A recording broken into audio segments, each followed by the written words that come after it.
Hello friends, welcome to Gargi classes. Date आज की 15 दिसंबर 2020 और देख लेते हैं इंपॉर्टेंट आर्टिकल्स जो आज हम डिस्कस करेंगे इंडियन एक्सप्रेस के एडिटोरियल और आइडिया पेज से। फर्स्ट आर्टिकल एडिटोरियल पेज पे है टॉकिंग एंड लिसनिंग। यही वही फार्मर्स का जो प्रोटेस्ट चल रहा है उसी से रिलेटेड है, बिल्कुल डिस्कस नहीं करेंगे। ये वाला आर्टिकल भी काम का नहीं है। बाकी ये तीनों आर्टिकल्स अच्छे हैं, तीनों डिस्कस करेंगे। जिसमें पहला तो है हंगर अलार्म, जो कि नेशनल फैमिली हेल्थ सर्वे का जो डेटा भी रिलीज़ किया गया है फर्स्ट फेज़ का 2015 से 2019 के बीच का डेटा, तो उसमें देखेंगे इसके बारे में। कल हमने जो फ्रंट पेज की न्यूज़ थी उसमें भी डिस्कशन कर लिया था और आज हम थोड़ा सा इसके डिटेल में और देखेंगे, कुछ और पॉइंट्स निकल के आएंगे यहाँ पे। ठीक है। दूसरा, द प्रॉस्पेक्ट्स फॉर रिकवरी। अभी क्वार्टर थर्ड के इस फाइनेंशियल ईयर के डेटा अभी रिलीज़ होने वाले हैं हमारी इकोनॉमी के लिए, तो कुछ चीज़ें हैं जो रिपीट होने वाली है इस आर्टिकल में, तो वो देखेंगे इस आर्टिकल को भी कि क्या अभी करने का एक चांस है, क्या करना चाहिए गवर्नमेंट को जिससे कि इकोनॉमिक रिकवरी इंश्योर की जा सके प्रॉपर वे में। ओके। इसके अलावा आप देख सकते हो सर्जिकल मिस स्ट्राइक। अभी ये जो आपको पता है कि हमने एक्सप्लेन पेज पे एक आर्टिकल डिस्कस किया था जिसमें 2016 का जो आयुष मिनिस्ट्री का जो एक नोटिफिकेशन डिक्लेयर हुआ है और उसी को कहीं ना कहीं क्लैरिफाई करते हुए गवर्नमेंट ने ये कहा है उस नोटिफिकेशन के थ्रू कि जो आयुर्वेदा के पोस्ट ग्रेजुएशन के जो स्टूडेंट्स हैं, जिनको शल्य और चालक्य ये जो चिकित्सा का जो कोर्स करते हैं, PG course, post graduation course, उनको अब सर्जरी भी अलाउ करी जाएगी। कुछ पर्टिकुलर स्ट्रीम्स हैं उनमें।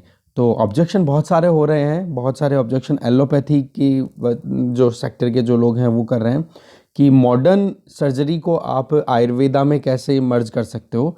तो उन्हीं चीज़ों को लेकर के यहाँ पर ये आर्टिकल है, देखेंगे इस आर्टिकल को भी। तो 3 आर्टिकल तो हो गए एडिटोरियल पेज में। फिर आइडिया पेज की अगर बात करें तो हमारे सामने ये आर्टिकल है। This is very important and classical एक तरीके से पॉइंट बता रहे हैं यहाँ पे। सी राजा मोहन के द्वारा लिखा हुआ आर्टिकल है कि किस तरीके से इंडिया टेक्नोलॉजी का यूज़ करके, डेमोक्रेटिक एथोस का यूज़ करके इंटरनेशनली अपनी रिलेशनशिप को और ब्रॉडर और ज़्यादा स्ट्रॉन्ग कर सकता है, जिसमें चाइना जैसे कंट्रीज़ की वजह से जो वल्नरेबिलिटीज़ का सामना करना पड़ता है इंडिया और इंडिया के जो लाइक माइंडेड कंट्रीज़ हैं उनको, तो वो कैसे इस वे आउट पे काम कर सकते हैं, देखेंगे इस आर्टिकल को। ये वाला article seed of A revolution, इसमें भी वही फार्म जो रिफॉर्म्स लाए गए हैं, एग्रीकल्चर रिफॉर्म से रिलेटेड 3 जो लॉज लाए गए हैं उन्हीं से रिलेटेड आर्टिकल है। बट इसमें आप देखो कि शुरुआती ये वाला पोर्शन है, इसमें कुछ अपना हमारा जो हिस्टोरिकल एक्सपीरियंस है, हिस्टोरिकल का मतलब मॉडर्न हिस्टोरिकल एक्सपीरियंस, कि जब हमारे यहाँ पर खाने की कमी रहती थी और उसी टाइम पर आपको पता है चाइना से लड़ाई हुई, चाइना से लड़ाई होने के बाद में पाकिस्तान से लड़ाई हो गई, तो ऐसे करके हमारे इकोनॉमिक क्राइसिस भी आ गए, फूड शॉर्टेज हो गई। तब जाके हमारे प्रधानमंत्री थे उस टाइम पर लाल बहादुर शास्त्री जी, तो उन्होंने क्या नारा दिया, जय जवान जय किसान। जय जवान इसलिए कि भाई लड़ाई लड़ो तुम ढंग से, जय किसान इसलिए कि भाई तुम खाना अच्छे से, मतलब जो फूड है, फूड सिक्योरिटी को इंश्योर करने के लिए तुम एफर्ट करो। तो वो नारा तब निकल के आया। तब आप देखोगे एम एस स्वामीनाथन और उनके साथ में नॉर्मन बोरलॉग, इन्होंने मिलकर के फिर बाद में काम करना शुरू किया। और आपको पता है कि हाई यील्ड वैरायटी के जो बीज थे वो तैयार किए, ठीक है, ड्वार्फ क्वालिटी के, मतलब कम हाइट के जो प्लांट्स थे उनको प्रोड्यूस करना। फिर जैसे ही वो जो बीज था हाई यील्ड वैरायटी वाले वो इंट्रोड्यूस होने वाले थे इंडिया में, तो उसके पहले जो फार्मर्स आज प्रोटेस्ट कर रहे हैं ना, पंजाब हरियाणा वाले, उन्हीं फार्मर्स ने उस टाइम पे भी एक्सेप्ट करने से मना कर दिया था। बट नॉर्मन बोरलॉग ने कहा कि एक बार आप ट्राई करो, आपको डेफिनेटली आपकी इनकम डबल होती हुई दिखाई देगी। फिर इस चीज़ पे एक कंसेंसस आई कि चलो ठीक है, एक पायलट प्रोजेक्ट के तौर पे हम 150 से 200 खेतों में ये ट्राई करते हैं, ठीक है। तो 150-200 खेतों में जैसे ट्राई किया और उनका आउटकम देखा तो पता पड़ा वाकई में डबल हो गई यील्ड। तो इसी चीज़ का कहीं ना कहीं हम यहाँ पर यूज़ कर सकते हैं कि क्यों ना जो है अभी फार्म बिल्स जो अभी इंट्रोड्यूस किए गए हैं इनको पायलट प्रोजेक्ट के तौर पे किया जा सके। ये आर्टिकल में नहीं बताया हुआ, ये मैं अपनी तरफ से थोड़ा सजेस्ट करने की कोशिश कर रहा हूँ कि क्यों ना आप इन सारे बिल्स को आप पायलट प्रोजेक्ट के तौर पे एक तरीके से अप्लाई कर सको कि हाँ कुछ रीजन्स हैं, मान लो पंजाब के फार्मर्स को थोड़ी प्रोटेस्ट कर रहे हैं, वो ऑब्जेक्शन कर रहे हैं, तो वहाँ पर एक कंसेंसस बनाई जाए कि चलो ठीक है, आपके 4-5 जिलों में ये हम ट्राई करते हैं आने वाले 1 साल या 2 साल। फिर उसमें जैसे ही आउटकम बेटर होता दिखेगा तो ऑटोमेटिकली वो अट्रैक्ट हो जाएंगे, ये किया जा सकता है। बाकी ये चीज़ यहाँ पे बताई गई है कि जैसे ही ग्रीन रेवोल्यूशन के टाइम पे वो जो नए बीज आए थे HYV यील्ड वाले, तो उनको अलाउ किया गया, तो 150 खेतों में उनकी इनकम डबल होती हुई दिखाई दी, और फिर उसको फार्मर्स जो थे हरियाणा और पंजाब के, उन लोगों ने एक्सेप्ट किया, और हमें पता है फिर ग्रीन रेवोल्यूशन आई थी। ठीक है, फिर इसके बाद में यहाँ पर बताई जा रही है बात कि आज एक जो मेजर ऑपोजिशन पार्टी है, मेजर तो क्या है, माइनर ऑपोजिशन पार्टी है कांग्रेस, वो अभी लगातार ऑब्जेक्शन कर रही है। बट 1990s में जब हमारे इकोनॉमिक क्राइसिस आए थे, बैलेंस ऑफ पेमेंट क्राइसिस आए थे, तब हमारे यहाँ पर रिफॉर्म्स लाए गए थे, और उसी रिफॉर्म्स को अगर देखें तो एग्रीकल्चर सेगमेंट में वो रिफॉर्म्स इंट्रोड्यूस नहीं कर पाई थी गवर्नमेंट, क्योंकि कोalition की गवर्नमेंट थी उस टाइम पे नरसिम्हा राव जी की, तो इस वजह से सरकार गिरने का डर था, तो उन्होंने ज़्यादा इस बारे में सोचा नहीं। बट आप देखोगे 1990s के बाद में अब जाकर के स्टेबल गवर्नमेंट्स मिली हैं। पिछले अगर 2 इलेक्शंस की बात करें, 2014 की, 2013-14 इलेक्शन और 2019 के इलेक्शन, और इसी गवर्नमेंट ने फिर डिसाइड किया है कि हाँ अब एग्रीकल्चर में भी रिफॉर्म्स लाने की ज़रूरत है, और उन रिफॉर्म्स को ही रेवोल्यूशनरी यहाँ पर राइटर बता रहे हैं। तो इसका हमने थोड़ा सा क्रक्स देखा, थोड़ी सी हिस्ट्री देखी, आप एक बार इस पर रीडिंग ज़रूर मान लेना, जिसकी आपकी थोड़ा कॉम्प्रिहेंशन और इम्प्रूव हो जाए। ये वाला आर्टिकल बिल्कुल काम का नहीं हमारे, कि सुशांत सिंह राजपूत का जो मर्डर केस है उसमें क्या क्या पूरा प्रोसीजर रहा, वो हमारे काम का नहीं है। तो 4 आर्टिकल्स है, वो अभी डिस्कस करते हैं। फर्स्ट आर्टिकल है हंगर अलार्म। देखो अभी अर्ली डेटा रिलीज़ किया गया है नेशनल फैमिली हेल्थ सर्वे के द्वारा, ठीक है, 2015 से 2019 का। तो एक ग्रिम स्टोरी शो कर रहा है यहाँ पे, जो थोड़ी सी कंसर्निंग बात हो जाती है, और डेटा हमने कल अच्छे से देखा था, नोट डाउन भी करवाया था। अगर आपने अभी तक वो सीरीज़ फॉलो नहीं किया तो आप थोड़ा सा वेट कर लोगे तो पूरा डिटेल मिल जाएगा, और आप खुद से पढ़ते हो तो बहुत ही बढ़िया बात है। ओके, तो देखें जो स्टंटेड चिल्ड्रन हैं, स्टंटेड का मतलब क्या था कि जिन बच्चों की एज के हिसाब से हाइट उनकी अगर बढ़ नहीं रही है तो उनको स्टंटेड चिल्ड्रन बोल दिया जाता है, ठीक है। तो वो प्रोपोर्शन लगातार बढ़ता चला गया है पिछले इन 4 सालों की बात की जाए, 2015 से 2019 के बीच में। और आप देखोगे ये जो सर्वे आया है ये 17 स्टेट्स और 5 यूनियन टेरिटरीज़ के बारे में आया है। तो आप देखोगे कि हमारे यहाँ पर जो चाइल्ड न्यूट्रिशन की बात की जाए, जिसमें हमने अच्छी ग्रोथ रजिस्टर की थी, वहाँ पर रिवर्सिंग एक ट्रेंड देखने को मिला है, जो कि हमारे लिए थोड़ा सा चिंता की बात है। आप इसमें देखोगे कि रिचर स्टेट्स भी कहीं ना कहीं पुअर परफॉर्म करते हुए दिखाई दे रहे हैं, जैसे केरल हो गया, गुजरात हो गया, महाराष्ट्र, गोवा, हिमाचल प्रदेश, यहाँ पर भी स्टंटिंग की प्रॉब्लम देखी गई है बढ़ती हुई, ठीक है। अंडरवेट की बात करो या वेस्टिंग की बात करो, वेस्टिंग का मतलब क्या होता है, वेस्टेड, कि जिन बच्चों की हाइट के हिसाब से उनका वेट कम हो, ठीक है। तो इनकी बात भी अगर करोगे तो वेस्टेड चिल्ड्रन भी लगातार बढ़ते चले जा रहे हैं मेजॉरिटी ऑफ द स्टेट्स में जिनका भी डेटा रिलीज हुआ है। अगर 2005-06 में जो डेटा रिलीज हुआ था, जिसको हम बोल सकते हैं नेशनल फैमिली हेल्थ सर्वे 3, और 2015-16 में जो डेटा रिलीज हुआ था नेशनल फैमिली हेल्थ सर्वे 4, उसके डेटा को अगर हम कंपेयर करें तो हमें स्टंटिंग में रिडक्शन देखने को मिला था। मतलब पिछले एक दशक में 2005 से लेकर 2015 तक का जो दशक था, उसमें 48% स्टंटिंग को रिड्यूस करके कितना कर दिया गया था, 38.4%। तो मतलब स्टंटिंग में रिडक्शन देखा गया था।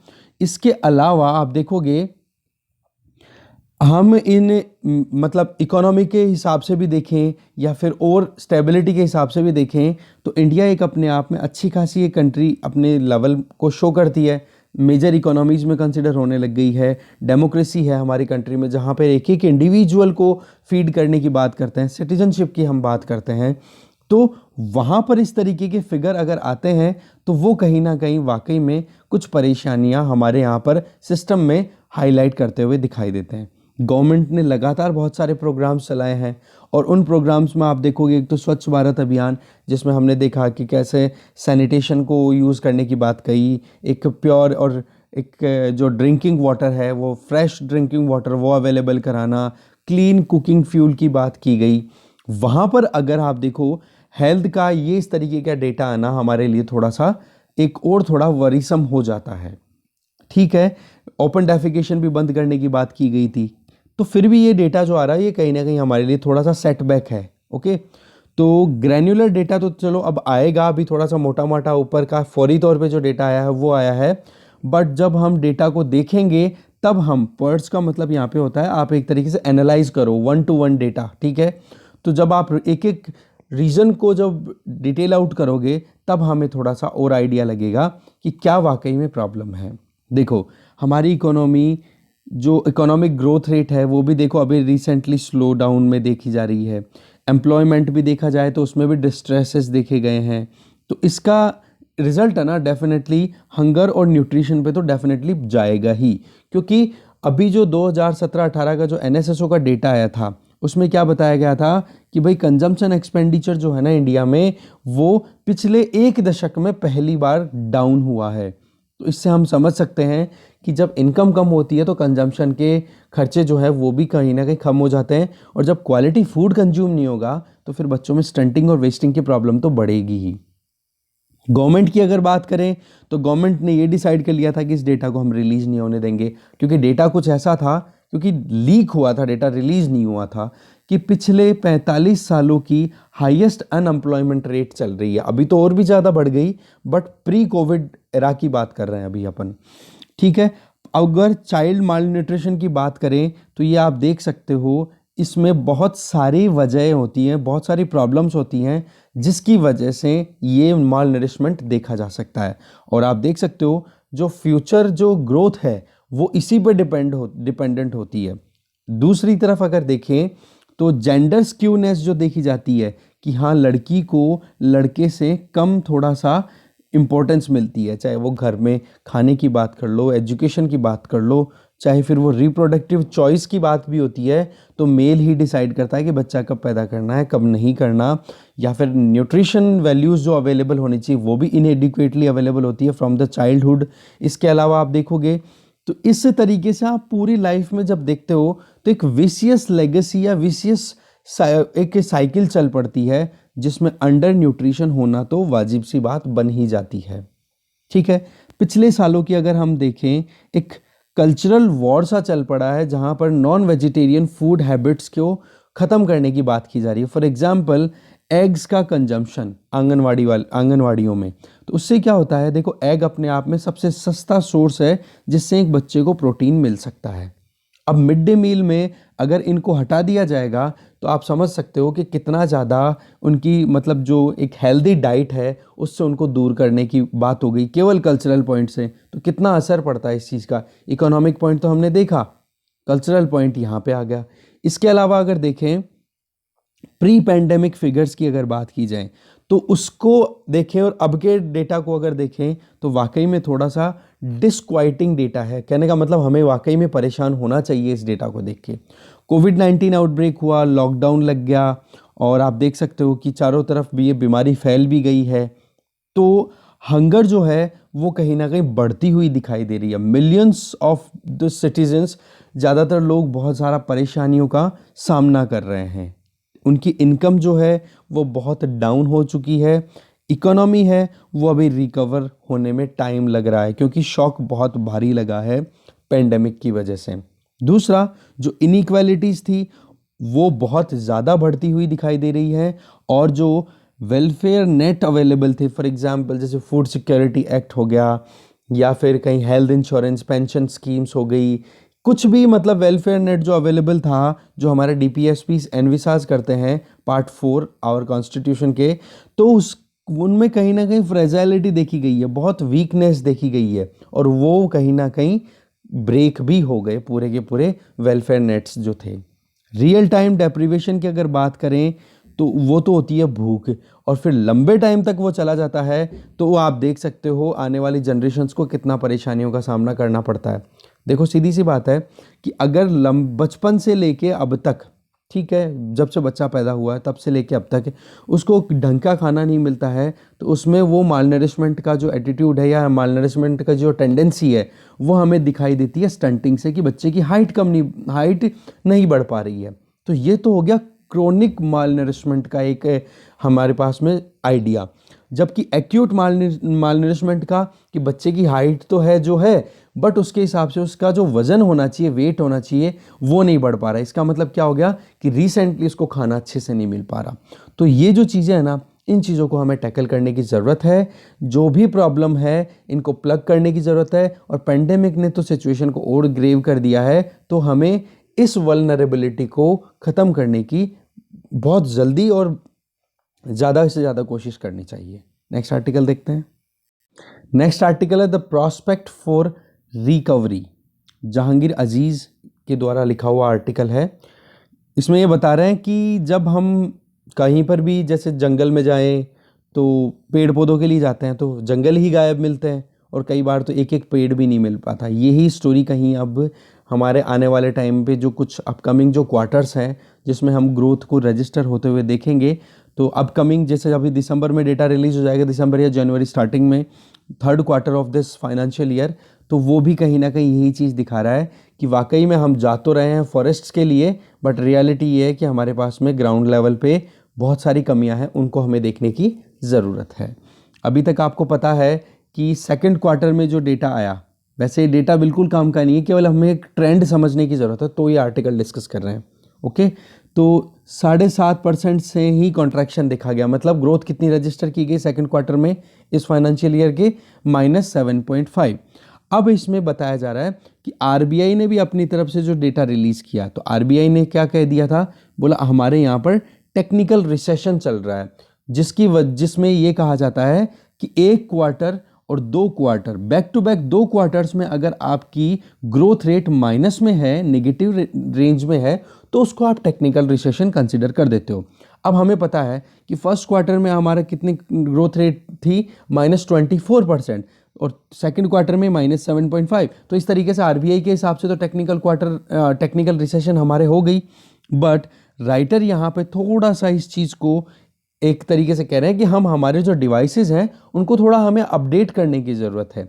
वो कैसे? देखो, national bureau of economic research जो है यूएसए का, उसका कहना ये है कि टेक्निकल रिसेशन क्या होती है कि जब ग्रोथ रेट नेगेटिव रेंज में हो दो कंसेक्यूटिव क्वार्टर्स में, जो कि हमारे देखी गई, बिल्कुल ठीक है।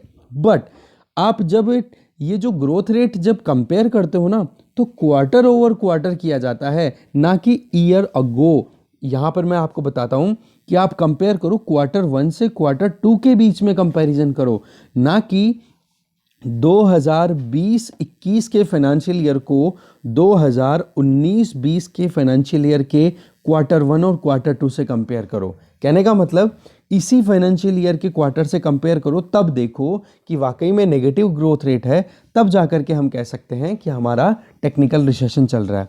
बट आपने क्या किया, जो इंटरनेशनल स्टैंडर्ड्स हैं उनको ना फॉलो करके अपने खुद के डिवाइसेस लगा रखे हैं, अपने हिसाब से ही कैलकुलेट करते हो, इसलिए हमें ज़्यादा एक्यूरेट चीज़ें नहीं मिल पाती।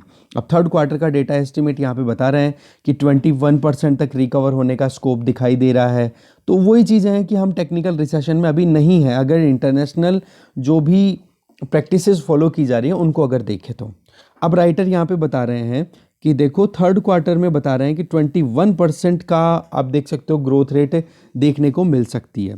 तो इसमें हमें थोड़ा सा कंफर्टेबल होने की ज़रूरत नहीं है, वो हम देखते हैं कैसे। देखो, अगर जीडीपी लेवल क्वार्टर 1 में हम 100 माने, एक बार समझना कि जीडीपी लेवल क्वार्टर 1 में अगर हम 100 माने, तो क्वार्टर 2 आते आते कितना हो गया उसका लेवल?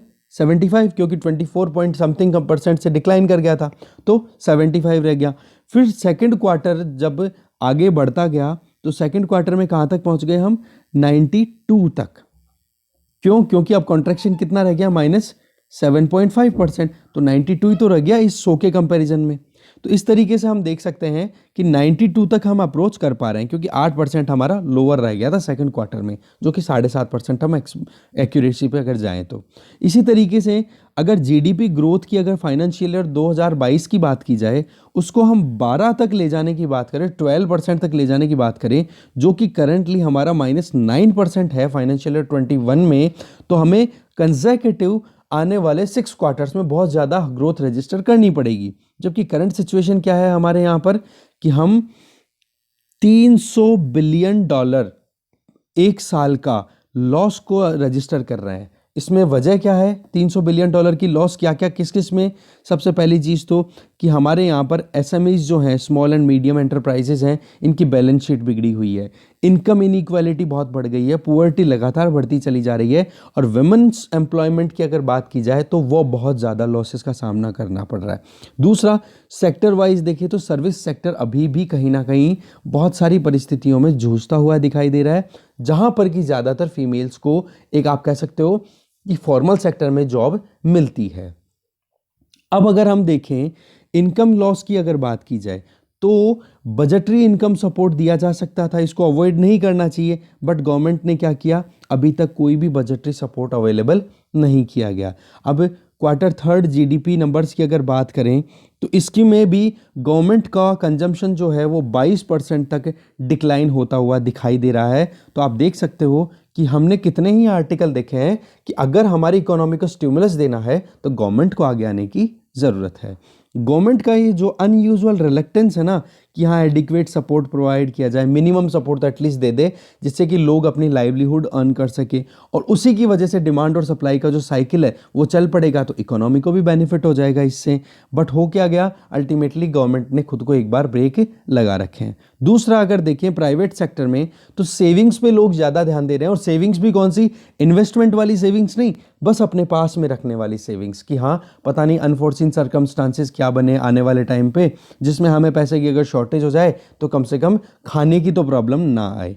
दूसरा, आप देखोगे हम अब्रॉड से बोरो भी बहुत ज़्यादा कर रहे हैं, बोरो करते हैं, यूजुअली क्या करते हैं, जो करंट अकाउंट डेफिसिट है डेफिसिट में ही बना रहता है, कहने का मतलब बाहर से हमारे यहाँ पर पैसा बहुत आता है। बट अभी जो चल रहा है आप देख सकते हो कि हमारे जो इंस्टीट्यूशंस हैं, यहाँ पर आगे एग्जाम्पल भी देंगे, आरबीआई, और आरबीआई के थ्रू हमारी जो गवर्नमेंट है वो फॉरेन कंट्रीज़ में या फॉरेन एसेट्स में बहुत ज़्यादा इन्वेस्ट करती हुई दिखाई दे रही है। लगभग जीडीपी का 2.5% गवर्नमेंट ने बाहर इन्वेस्ट कर रखा है आरबीआई के थ्रू। तो इससे क्या हो रहा है कि हमारे यहाँ पर करंट अकाउंट डेफिसिट के बजाय करंट अकाउंट सरप्लस हो रहा है। और जब एक ग्रोइंग या फिर डेवलपिंग कंट्री की अगर बात की जाए तो करंट अकाउंट डेफिसिट ही ठीक रहता है, सरप्लस नहीं होना चाहिए, क्योंकि आपके यहाँ पर अभी तक बहुत सारी चीज़ों का प्रोडक्शन प्रॉपर नहीं होता, इसलिए आप फॉरेन कंट्रीज़ पर डिपेंडेंट होते हो, और वो जब गुड्स और सर्विस आप इंपोर्ट करते हो तो आपको यहाँ से पैसा देना पड़ता है, तो इस वजह से आपके यहाँ पर करंट अकाउंट डेफिसिट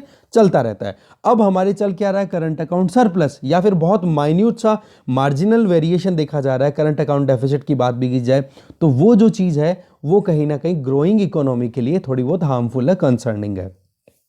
अगर पिछले 5 सालों की बात करें तो इंडिया का करंट अकाउंट डेफिसिट एवरेज कितना रहा है, सिर्फ 1.6% ऑफ जीडीपी। जबकि आप देखोगे इसको हम आगे देखें सरप्लस आने वाले टाइम पे अभी करंट लगभग 4% तक पहुंच चुका है। एक जेपी मॉर्गन का प्रोजेक्ट है जिसके ये राइटर जो हैं वो चीफ इमर्जिंग मार्केट इकोनॉमिस्ट हैं, जेपी मॉर्गन से एसोसिएटेड हैं, इसीलिए इन्होंने इसी का कोटेशन दिया है कि जेपी मॉर्गन प्रोजेक्ट की अगर बात की जाए तो उन्होंने ये कहा है कि जीडीपी का लगभग 1.6%, ठीक है, इस साल में आप देख सकते हो कि ये पूरा सरप्लस में जा रहा है। तो इससे क्या है, इसमें मेन पॉइंट क्या आ रहा है कि आरबीआई है ना वो लगभग $70 बिलियन फॉरेन एसेट्स में इन्वेस्ट करके बैठा हुआ है, और स्पेसिफिकली यूएस गवर्नमेंट के जो बॉन्ड्स हैं उनमें, और आप देखते हो ये लगभग हमारी जीडीपी का 2.7% है। तो एक तो ये देखो, दूसरा गवर्नमेंट के पास में डोमेस्टिक इकोनॉमी को सपोर्ट करने के लिए तो पैसा नहीं है, क्योंकि हम क्या बोल रहे हैं कि भाई फिस्कल सपोर्ट नहीं है, फिस्कल गैप जो है या फिस्कल डेफिसिट है वो ज़्यादा बढ़ गया। और दूसरी तरफ जो गवर्नमेंट है वो आरबीआई के थ्रू इन्वेस्ट करती है बाहर फॉरेन एसेट्स में, तो ये तो अपने आप में थोड़ी सी एक हो गई ना कॉन्ट्राडिक्शन वाली बात कि डोमेस्टिक इकोनॉमी में तो आपके पास में इन्वेस्टमेंट के लिए पैसा नहीं है और बाहर आप इन्वेस्ट कर रहे हो, वो भी डॉलर्स में कर रहे हो। तो एक तो ये चीज़, इसका मतलब कि गवर्नमेंट जो है वो कहीं ना कहीं वेट एंड वॉच वाला काम कर रही है, और फिस्कल डेफिसिट अकेला कारण नहीं है कि जिसमें गवर्नमेंट जो है अपनी तरफ से असर्टिव रोल प्ले ना करे।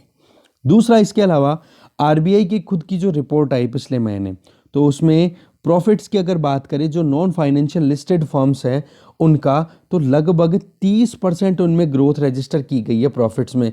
ये डेटा हमने पहले भी डिस्कस किया था कि कंपनीज ने तो 30% तक ग्रोथ रजिस्टर की है, जबकि इकोनॉमी में हमारी जीडीपी की बात करें तो 7.5% का हमें लॉस हो रहा है, हम कॉन्ट्रैक्ट कर रहे हैं। तो ये ये तो इंक्रीमेंट और ये लॉस, तो यहाँ पे तो एक अपने आप में कहीं ना कहीं एक वो आ गया ना कि आप देख कन्वर्जेंस नहीं आ पा रही है। तो इसकी वजह क्या है? वही बात कि लोगों को एम्प्लॉयमेंट नहीं दिया जा रहा। एम्प्लॉयमेंट है भी तो वेजेस बहुत कम मिल रहे हैं और हायर की बजाय फायरिंग ज़्यादा हुई है।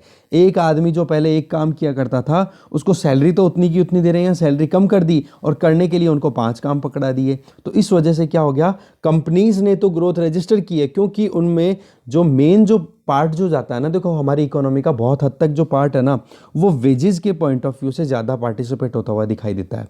तो आज के टाइम पे अगर देखें तो लगभग 10 मिलियन जॉब्स की कमी हुई है। ओके, तो 10 मिलियन जॉब्स की कमी होना तो उसकी वजह से उनकी बैलेंस शीट जो है वो अपने आप इंप्रूव होगी कि नहीं? एम्प्लॉयमेंट रेट डाउन है, उसके बावजूद भी कंपनीज के जो आप कह सकते हो जो प्रॉफिट है वो इंक्रीज होता हुआ दिखाई दे रहा है।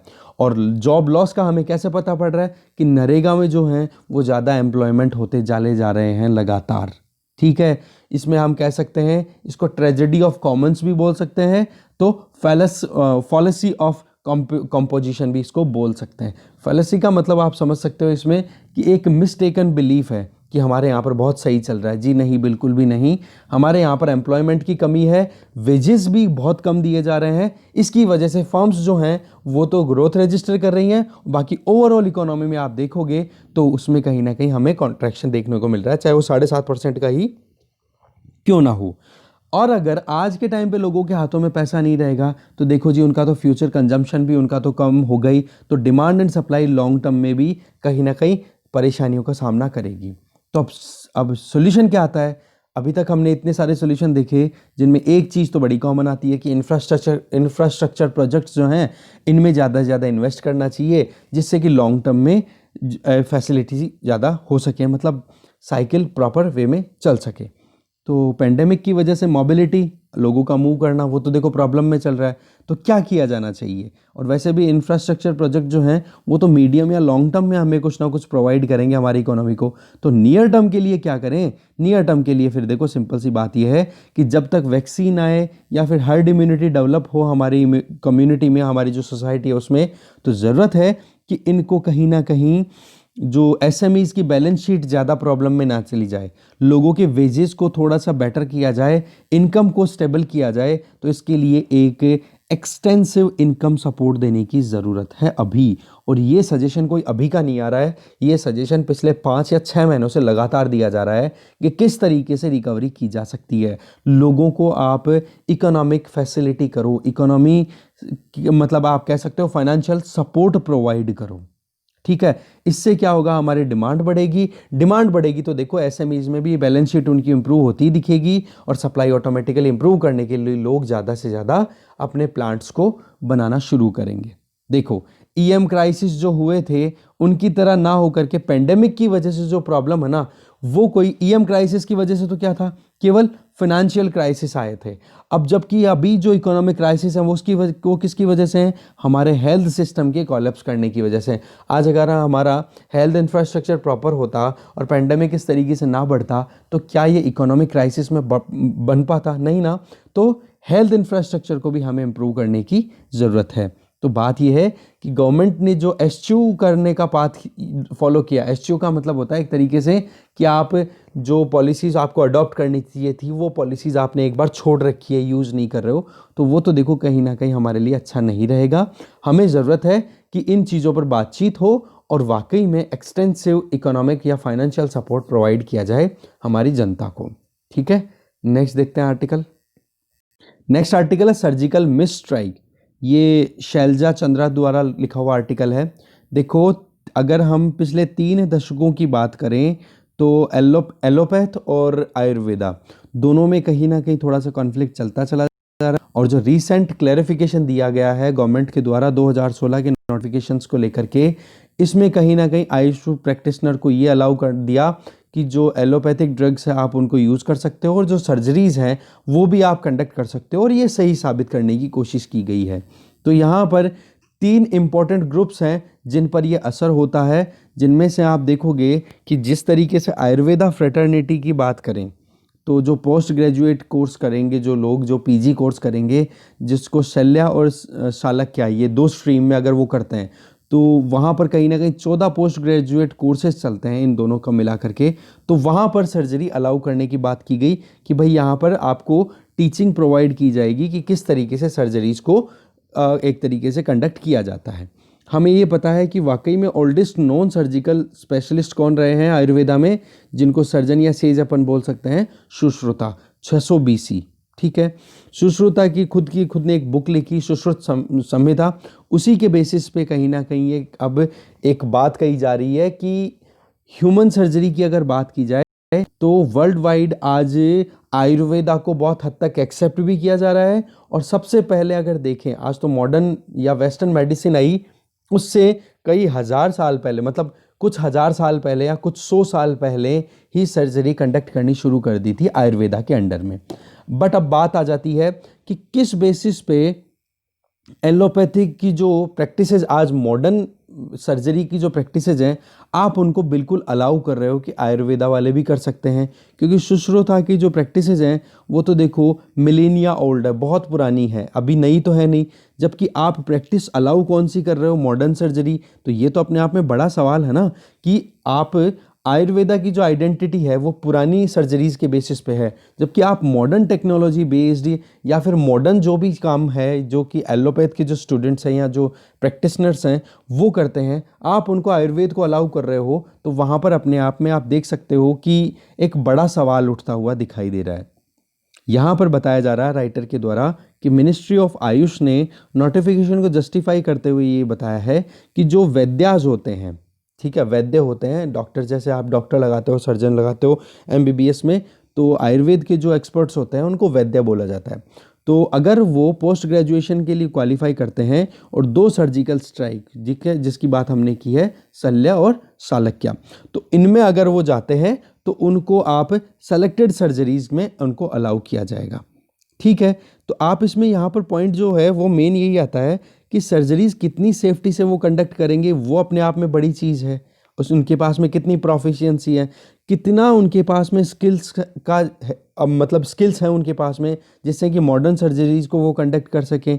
इसके अलावा जो सर्जिकल प्रोफिशिएंसी उनके पास में होनी चाहिए, आप एक ही कंट्री में 2 जनों को कैसे अलाउ कर सकते हो कि 2 कोर्सेज हैं, एक MBBS का कोर्स है, एक आयुर्वेदा का कोर्स है, और उनके बाद में फिर MBBS तो क्या मतलब, इधर तो आप MS करवाते हो और इधर आप PG करवा रहे हो, और इनको फिर दोनों को अलग अलग कोर्सेज से करवा के एक ही टास्क दे देते हो। तो 2 स्टैंडर्ड्स एक ही कंट्री में होना, ये भी बड़ी एक ताज्जुब वाली बात हो जाती है।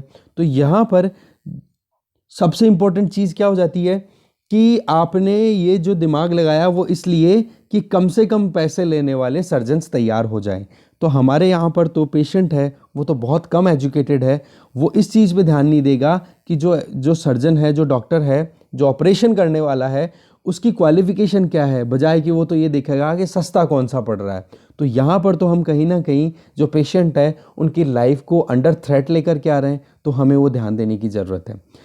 आयुष मिनिस्ट्री में आपको पता है एक स्टैट्यूटरी रेगुलेटरी बॉडी है, उन्होंने ही ये नोटिफिकेशन डिक्लेयर किया है जिसका नाम है central council of Indian medicine. तो ये आप लिख लेना, ये नाम बड़ा इंपॉर्टेंट है। ठीक है, तो पिछले 20 सालों में हम देखें तो इस पर्टिकुलर स्टैब्लिशमेंट ने या फिर इस पर्टिकुलर बॉडी ने एक क्लोन की तरह ही काम किया है मेडिकल काउंसिल ऑफ इंडिया के साथ में मिलकर के। ठीक है, तो अब धीरे धीरे क्या हो रहा है, इनको थोड़ी सी स्ट्रेंथ मिल रही है।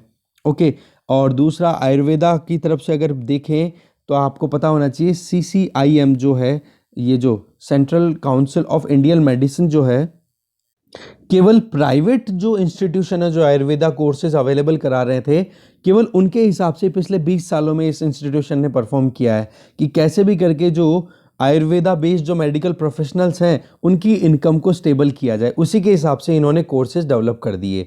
और इसी तरीके से आप देख सकते हो कि एक मिसप्लेस्ड ज़ील दिखाई देती है कि वाकई में हाँ इस तरीके से काम होना चाहिए जिससे वैद्यों की भी एक इनकम भी बढ़े और उनकी जो सोसाइटी में स्टेटस है वो भी थोड़ा सा बढ़ता हुआ दिखाई दे। तो CCIM ने इसी चीज़ को ध्यान दिया है, जबकि स्किल्स पे ध्यान ना देने की बात यहाँ पर हमारे लिए कहीं ना कहीं ज़्यादा कंसर्निंग हो जाती है। अगर हम आयुर्वेदा के हिसाब से देखें और ज़्यादा, तो ये जो स्टैट्यूटरी बॉडी है यहाँ पर आयुर्वेदिक एजुकेशन प्रोवाइड करने के लिए खुद है, बट इन्होंने खुद के कैरिकुलम को सब्जुगेट कर दिया। देखो होता क्या है, मैं आपको एक चीज़ बताता हूँ कि कोई भी इंस्टीट्यूशन आप बनाते हो, आप आयुर्वेदा की तरफ क्यों जाते हो? क्योंकि आयुर्वेदा में हमारे पास में पास्ट के जो बहुत सारे हज़ारों सालों का जो एक्सपीरियंस है वो हमारे पास में अवेलेबल है, और उसका यूज़ करके हम धीरे धीरे जो परेशानियां हैं उनको हम टैकल कर सकते हैं। एलोपैथ का ही ट्रीटमेंट अगर आयुर्वेदा में मिलेगा तो आयुर्वेदा का तो अट्रैक्शन वैसे ही कम हो जाएगा।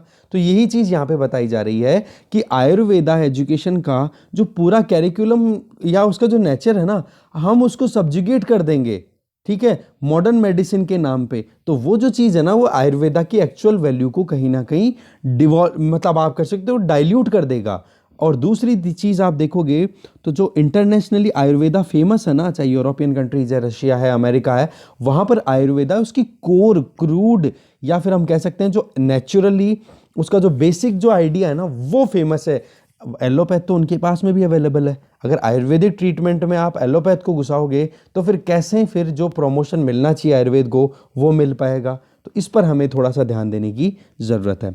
अभी तक डिबेट तो क्या था कि एलोपैथिक ड्रग और आयुर्वेदिक वैद्य, इन दोनों के बीच में एक कॉम्बिनेशन लेकर के आए, ठीक है, कि हाँ केवल सिम्टम्स को ट्रीट करने के लिए जो वैद्य जी हैं वो आयुर्वेदिक जो एलोपैथिक ड्रग्स हैं वो सजेस्ट कर दें। तो इससे हमें कहीं ना कहीं दो चीज़ों पर ध्यान देने की ज़रूरत है, क्लैरिटी लाने की ज़रूरत है कि आयुर्वेदा सर्जन और वैद्य ये अपने आप में एक वीक लिंक बनता हुआ दिखाई दे रहा है।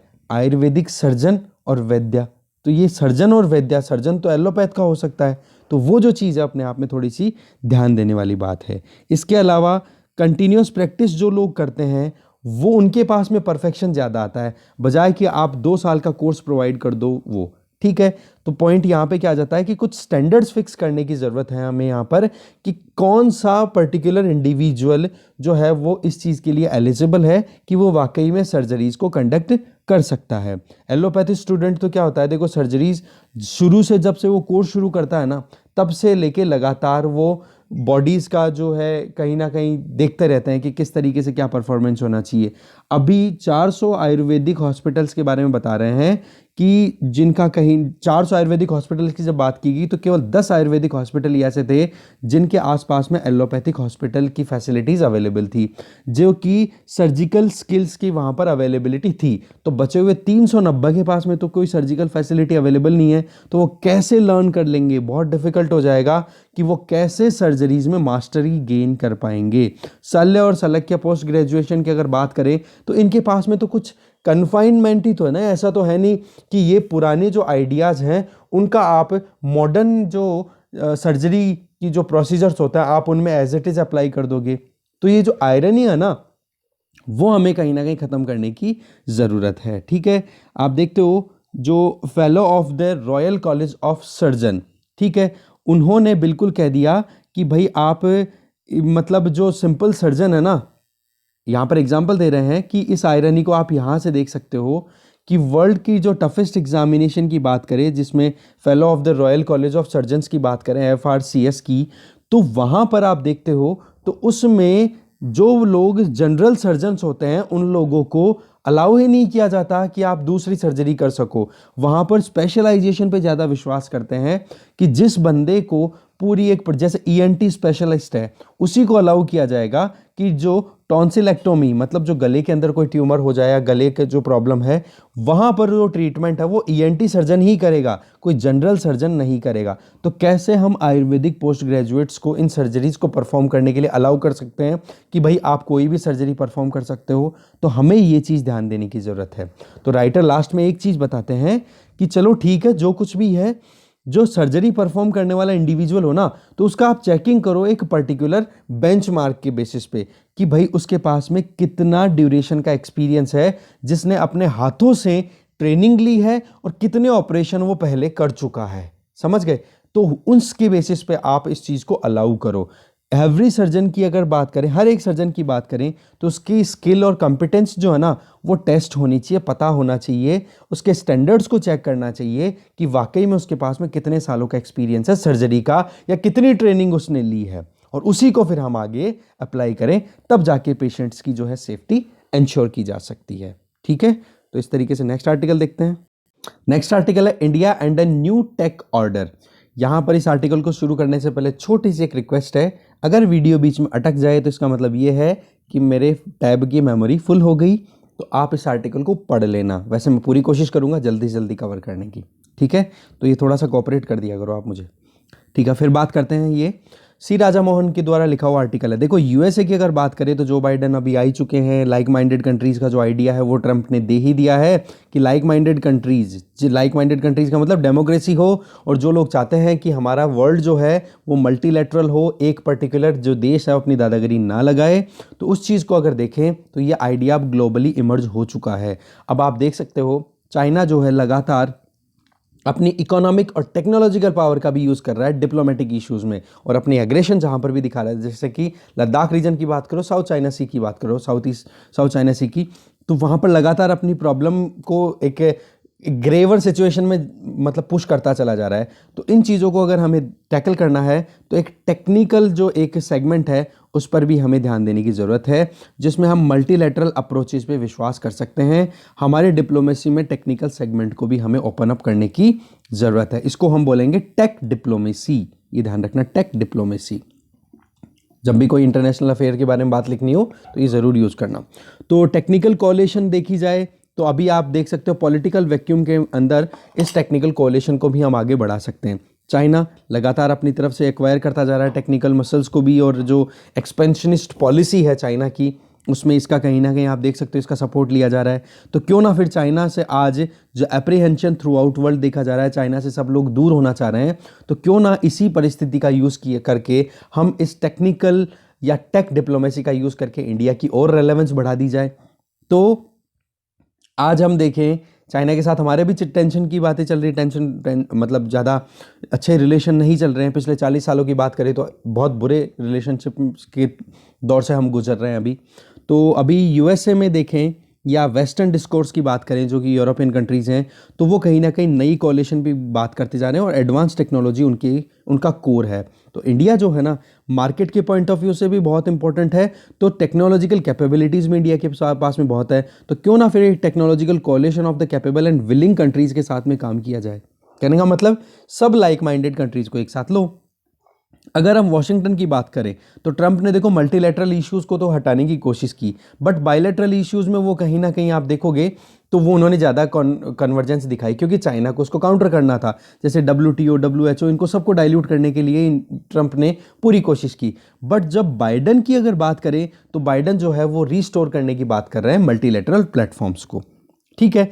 इसके अलावा अगर हम देखें इंपॉर्टेंट चीज़ क्या निकल के आती है कि वॉशिंगटन जो है ना वो अब लगातार अपने डिफरेंसेस को भी ख़त्म करने की कोशिश करेगा मल्टीलैटरल फोरम्स में, ठीक है। और टेक्नोलॉजिकल ऑब्जेक्टिव अपने आप में बहुत इंपॉर्टेंट हो जाता है। जैसे कि हमें पता है न्यूक्लियर एरिना, कोल्ड वॉर के टाइम की अगर बात करें तो यूएसए ने कोई मतलब हिचकी नहीं, मतलब एक ब्रेक भी नहीं लगाया था कि यूएसएसआर के साथ में न्यूक्लियर डील साइन करनी चाहिए कि नहीं, क्योंकि उनको पता है कि वर्ल्ड अगर चलेगा तभी तो यूएसए की डोमिनेंस बनती रहेगी।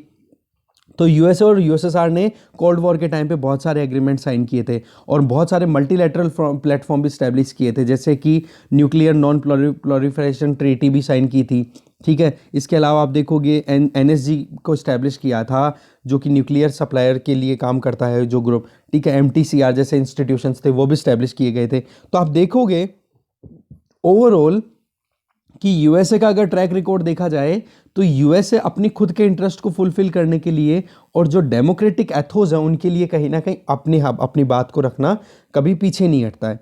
तो इसी चीज़ को आप देखोगे तो हम कहीं ना कहीं देख सकते हैं कि आगे स्कोप बनता है कि इंडिया यूएसए के साथ में, यूएसए और लाइक माइंडेड कंट्रीज़ के साथ में आगे बढ़ सकता है। अगर ट्रेडिशनल अलायंसेज की बात करें जैसे नेटो, ठीक है, नॉर्थ अटलांटिक ट्रीटी ऑर्गेनाइजेशन, तो ट्रंप ने इसको थोड़ा सा ट्रैश किया। ट्रैश का मतलब कहीं ना कहीं डैमेज हुआ है इनको, क्योंकि ट्रंप ने हमेशा क्या दिमाग लगाया, प्रोटेक्शनिज्म, ठीक है, खुद की अमेरिका फर्स्ट ये आइडियाज़। बट फिर भी ट्रंप ने एक एनर्जी डिवोट की है किसमें, क्वाड में, जिसमें कि आप देख सकते हो ये क्वाड्रिलेटरल सिक्योरिटी फ्रेमवर्क है जिसमें ऑस्ट्रेलिया, इंडिया, जापान, यूएसए साथ में आए। इसके अलावा ट्रंप ने ये भी कहा कि क्यों ना इस बीमारी को, जो पेंडेमिक चल रही है, इसको टैकल करने के लिए क्वाड प्लस की एक बात की जाए, जिसमें south Korea, Brazil, Vietnam, Israel, New Zealand, जो और लाइक माइंडेड कंट्रीज है, कह सकते हैं डेमोक्रेटिक कंट्रीज हैं, उनको साथ में लिया जाए। तो आप देख सकते हो ग्लोबल सप्लाई चेन में एक ट्रस्ट डेवलप करने के लिए बहुत कुछ करने की अभी स्कोप भी है। दूसरा, बीजिंग ने क्या कर रखा है, अपनी इकोनॉमिक जो कैपेबिलिटीज़ हैं उनको कहीं ना कहीं वेपनाइज करने में पीछे नहीं जा रहा है। तो क्यों ना फिर इस मौके को भुनाया जाए। तो ट्रंप की तरफ से देखें तो यूएसए ने अपने जितने भी अलाइज हैं उनके साथ में 5th जनरेशन टेली कम्युनिकेशन की जो 5G टेक्नोलॉजी बेस्ड जितने भी हैं नेटवर्क डेवलप करने के लिए कोशिश कर रहे हैं कि चाइना को बाहर रखा जाए। हुआई को अलाउ ही नहीं किया गया, और इंडिया में भी आप देख सकते हो हुआई को एक बार बाहर ही रखा गया है। चाहे हमारी जियो है, वही अपनी खुद की इंडिजिनस टेक्नोलॉजी बना करके इंटरनेशनली कोलैबोरेट करके फिर आगे काम कर रही है। तो इसी तरीके से 5 आइज़ की भी बात की जाती है। 5 आइज़ में ये 5 कंट्रीज आते हैं, देख लेना, बड़े इंपॉर्टेंट नाम है ये, US, UK, Canada, Australia, New Zealand. इन्होंने भी अपनी तरफ से एक नया ही काम शुरू कर दिया कि कैसे भी करके चाइना के साथ में जो एड्रेस प्रॉब्लम चल रही है उसको हम कैसे टैकल कर सकते हैं जापान और इंडिया के साथ मिलकर के, जिससे कि एनक्रिप्शन, प्रिवेसी और लॉ एनफोर्समेंट टेक्नोलॉजिकल पर्सपेक्टिव में अच्छे से हम हैंडल कर पाएँ। बाइडन ने भी कहीं ना कहीं इसी चीज़ पे ध्यान दिया है कि भाई अब जैसे ही बाइडन ने कहा है कि मैं जैसे ही पहले दिन व्हाइट हाउस में एंटर होऊंगा, पेरिस अकॉर्ड को फिर से साइन कर लूँगा, एक्सेप्ट करूँगा, उसी पे काम करूँगा। यहाँ पे तो ये लोग कहीं ना कहीं आप देख सकते हो एक दूसरे से दूर जाते हुए दिखाई दे रहे हैं। बट चाइना का क्वेश्चन आता है ना, तो बाइडन ट्रंप के अगेंस्ट में नहीं जाएंगे, दोनों के दोनों में यहाँ पे कन्वर्जेंस भी देखने को मिलेगी। ट्रंप ने G7 समिट में, आपको पता है, इंडिया को, साउथ कोरिया को, दोनों को इनवाइट किया था। तो यहाँ पर डेमोक्रेसीज़ को कहीं ना कहीं अपलिफ्ट करने की बात की गई है। डेमोक्रेसी समिट, वो बात अलग है कि पेंडेमिक की वजह से कहीं प्रॉब्लम चल रही है, तो डिजिटल टेक्नोलॉजीज़ के लिए ये कहीं ना कहीं सारी डेमोक्रेसी साथ में आ सकती है। इसी के बीच में आप देखते हो ब्रिटेन ने भी डेमोक्रेसी 10 D10 करके एक ग्रुप की एनविसाज किया है, जिसमें कि G7 के कंट्रीज़ के साथ में 3 और डेमोक्रेसी, जिसमें इंडिया, साउथ कोरिया और ऑस्ट्रेलिया को भी वो मर्ज करने की बात कर रहा है, जिससे कि चाइना पर रिलायंस कम से कम की जा सके। तो एक देख सकते हो टेक्नोलॉजिकल कैपेबिलिटीज़ को ज़्यादा से ज़्यादा एनहेंस करने की बात की जा रही है। इसी तरीके से यूरोपियन यूनियन मेन आप देखोगे ब्रसेल्स में मेन हेडक्वार्टर है यूरोपियन यूनियन का, तो वहाँ से भी एक हिंट निकला है कि क्यों ना ट्रांस अटलांटिक अलायंस का मतलब एक तरफ अमेरिका और दूसरी तरफ यूरोप, इनके बीच में एक अलग फिनोमेना, अलग लेवल की रिलेशनशिप बनाई जाए, जो कि नई टेक्नोलॉजी बेस्ड एक अपॉर्चुनिटी भी क्रिएट करती है। और अमेरिका इस चीज़ के लिए तैयार भी है, जिसमें आप देख सकते हो फ्रांस, कनाडा ने अपनी तरफ से एक global partnership on artificial intelligence भी लॉन्च कर दी है, जिससे कि वो एक रिस्पॉन्सिबल डेवलपमेंट कर सके आर्टिफिशियल इंटेलिजेंस का। और आप देखोगे इसमें इंडिया और 15 अलग कंट्रीज भी पार्टिसिपेट करते हुए दिखाई दे रहे हैं। तो ये चीज़ आप जरूर लिख लेना कि कनाडा ने और फ्रांस ने मिलकर global partnership on artificial intelligence launch की, तो इसमें इंडिया पार्टिसिपेंट था कि नहीं? जी बिल्कुल, इसके फाउंडिंग मेंबर्स में से एक था। बट कुछ इनिशिएटिव वैसे जिनमें इंडिया अभी तक मेंबर नहीं है, जैसे कि डिजिटल नेशंस की अगर बात करें, जिसको 2014 में लॉन्च किया गया था, जिसमें Britain, Estonia, Israel, south Korea, New Zealand, इनके द्वारा ये लॉन्च किया गया था, जिसमें कि डिजिटल टेक्नोलॉजीज़ को मोबिलाइज करने का टारगेट था। उसमें अभी तक इंडिया पार्टनर नहीं है। इसी तरीके से आर्टेमिस अकॉर्ड है, वो भी कहीं ना कहीं लॉन्च किया गया था अक्टूबर में ट्रंप एडमिनिस्ट्रेशन के द्वारा, उसमें अभी तक इंडिया पार्टिसिपेट नहीं कर रहा है, जिसमें कॉपरेशन और एक ट्रांसपेरेंट मैनर में आउटर स्पेस को यूटिलाइज किया जाए। क्योंकि आउटर स्पेस ट्रीटी वैसे तो 1967 में साइन हो गई थी, मून ट्रीटी 1979 में साइन हो गई थी, बट अभी जो लेटेस्ट डेवलपमेंट देखिए तो चाइना जैसे कंट्रीज जो हैं वो लगातार अपनी डोमिनेंस से स्पेस में भी क्रिएट करने की कोशिश कर रहे हैं। तो ये जो आर्टेमिस अकॉर्ड है ना, इसको लिख लेना, बड़ा इंपॉर्टेंट है। किससे रिलेटेड है? आउटर स्पेस से रिलेटेड। तो इसमें दूसरे कंट्रीज जैसे कि ऑस्ट्रेलिया हो गया, कनाडा हो गया, Italy, Japan, Luxembourg, UAE, UK और यूएस, इन्होंने मिलकर के फिर फाइनलाइज किया है कि कैसे भी करके आउटर स्पेस को बैलेंस वे में काम में लिया जाए। तो दिल्ली को ज़रूरत है कि क्यों ना इशू बेस्ड कोalition बनाया जाए, टेक्नोलॉजिकल एरिना को एक्सप्लॉइट किया जाए, इससे कि मल्टीलैटरलिज्म भी अपने आप ही जो बाइडन का टारगेट है उसमें भी काम किया जा सकता है, और जो चाइना है उसको भी टैकल किया जा सकता है। इंडिया की तरफ से भी बहुत सारी कोशिश की गई, जैसे कि इंटरनेशनल सोलर अलायंस का एस्टैब्लिशमेंट करना, इसके अलावा कोalition फॉर डिजास्टर रेजिलियंस इंफ्रास्ट्रक्चर है उसको प्रमोट करना। इसके अलावा आपको पता है कि इंडिया की मेंबरशिप जो है MTCR में भी फाइनलाइज हो चुकी है और वासेनार ग्रुप में भी हो चुकी है। तो आज इंडिया अपने आप में बहुत इंपॉर्टेंट स्टेक होल्डर बन गया है। तो इसी को कहीं ना कहीं आप अपॉर्चुनिटी को यूज कर सकते हो, जिससे कि आने वाले डिजिटल डोमेन में जितने भी चैलेंजेस है, for example cyber security, right to privacy की बात करते हैं, इंटीग्रिटी ऑफ पॉलिटिकल प्रोसेस की बात करें, या कंटेंट मॉडरेशन, सोशल मीडिया पे जो हर कुछ फेक न्यूज़ की प्रॉब्लम है वो हो गई, या फिर जो कोई भी मोनोपोली चला रही है जैसे कि गाफा की बात करें, ठीक है, ये बार बार बोलता रहता हूँ, जो गूगल, अमेजोन, फेसबुक, एप्पल, इनकी जो मोनोपोली है इसको टैकल करना है हमें। जो भी डिजिटल ट्रेड और ट्रांजैक्शंस में लफड़े होते हैं उनको ट्रैक करना है, या ट्रांसपोर्टर जो डेटा ट्रांसफ़र होता है कि हाँ जी USA के अंदर जो सर्वर्स हैं, फेसबुक का डेटा तो इंडिया का है, सर्वर स्टोर कर रहे हैं वहाँ पे USA में, तो डेटा ट्रांसफ़र हो सके, रोबोटिक वेपनाइजेशन जो किया जा रहा है चाइना जैसे कंट्रीज़ के द्वारा। तो इन सारे इश्यूज़ को ये सब साथ मिलकर के काम कर सकते हैं, जहाँ पे टेक्नोलॉजी और democracy, these are two most important pillar, जहाँ पे लाइक माइंडेड कंट्रीज आगे आ सकते हैं। तो कर लिया है ये वैसे discussion complete. Thank you very much for watching this video.